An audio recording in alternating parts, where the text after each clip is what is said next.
வணக்கம் நண்பர்களே. So 2025 WTC டே 3 நடந்து முடிஞ்சிருச்சு between Australia and South Africa at Lord's. And South Africa sitting பிரிட்டிங்க. ஜஸ்ட் 69 ரன்ஸ் தான் தேவை, 8 விக்கெட் கையில இருக்கு.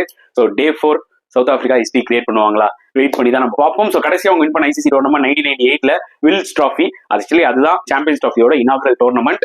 ஸோ இந்த வாட்டி சவுத் ஆப்பிரிக்கா சம்பவம் செய்வாங்களா, சோக்காவாம? அதுதான் ரொம்ப ரொம்ப முக்கியமான ஒரு விஷயம். இந்த வீடியோ நம்ம ஸ்பெசிஃபிக்கா டிஸ்கஸ் பண்ண போற டாபிக் சவுத் ஆப்பிரிக்காவோட பெர்ஃபார்மன்ஸ் ஆன் டே 3 எப்படி இருந்துச்சு.